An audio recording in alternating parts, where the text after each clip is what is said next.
Hey everyone, just wanted to share a little bit more with you about Wendy Haynes and my upcoming course, Celebrating This Precious Life, which gets underway in the first week of March. Just want to share with you what this course is about, what we think makes it so special, and why you might choose to join us for this 6-month online community gathering. I'm currently dog sitting and I have 2 dogs with me. Tied up under the tree over there, so we'll see how much they let me get through. Wendy and I realised this year that we've now been doing the course together for 9 years, which blew us both away a little bit. And every year we, go through the process of reflecting and thinking about, are we going to offer it again? And every year when we tune in, we just get a big yes. There are just some really amazing elements about this course that keeps us coming back and keep other people coming back. We do have people who repeat this course multiple times. And why is that? The most obvious thing that makes this course unique, so special and potent, is that we make time and space for the kinds of conversations that all of us kind of know are really important, but we very rarely make time for in our very busy lives. Most of us are so caught up in the day-to-day that we rarely get an opportunity to even think about how we feel about death and dying, let alone talk to our loved ones about it, or our friends even. It's just a fact of life, isn't it, that we are all going to die? And what does it mean to really be aware of that? What does that mean for how we choose to live each and every day when we have that awareness that I am going to die, my life is finite? How do I want to make the most of this one precious life that I have? I know for myself, many years ago, I read Stephen Levine's wonderful book, A Year to Live, where you basically go through the process of contemplating and imagining that you only have 1 year left to live. We really recommend that book. It's part of our sort of recommended reading list. And just that question, if I only had 1 year to live, what would I do? What would I be doing differently? What would I not be doing?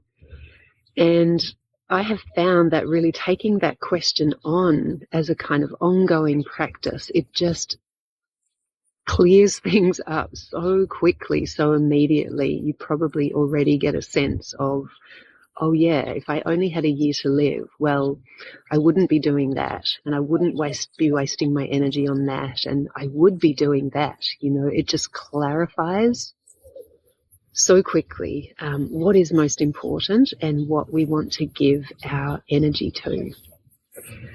So we might tell ourselves that, thinking about death and dying is something that we can do later when we're older.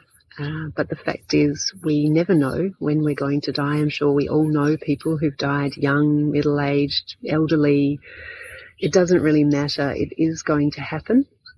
And there's something actually surprisingly energizing and joyful about turning towards that fact to help us make clear, cognizant, apparent, to really know what it is that is most important to us and where we want to put our life energy.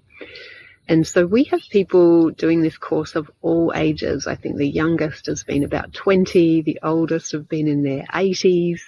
The full spectrum of life experience and the wisdom of all those life stages is something that we all share with each other and really learn from.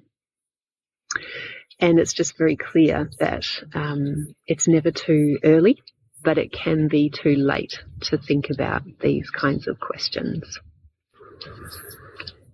And so what also makes this course so special, obviously Wendy and I offer some structure, some guidance, some kind of agreements, ways that we connect with each other, communicate with each other, share with each other. So it's very contained, it's very held.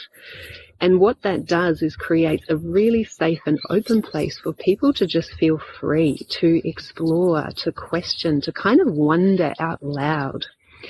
And there's this beautiful practice of deep listening that we train in and that we use as our sort of fundamental practice, a way of listening to ourselves and each other with our whole being, not just our ears, and we're not just listening to the words, we're listening to the whole person behind those words and their whole life experience and perspective. And there's just such an incredible transmission almost of a person's life and wisdom and questions and learnings. And so everyone is just very free to not know any answers, but to be given this space to genuinely explore. And in that quality of deep listening, as David White says, it's the listening that draws out the story that wants to be shared. What comes up can be so surprising and so beautiful. And, human beings have always come together. There's the dog. We've always come together in these spaces of not knowing as communities, as collective, as friends, as family. Like, we're not actually supposed to go through this journey alone. We're not supposed to birth alone. We're not supposed to die alone. And we're not supposed to sit alone with these questions, not having an outlet or an avenue to really explore them. So the sense of community, kindred human beings just grappling with their lives and their unique circumstances with this shared knowing that we are going to die and that the time that we have is precious. It's just very powerful and very beautiful to be part of.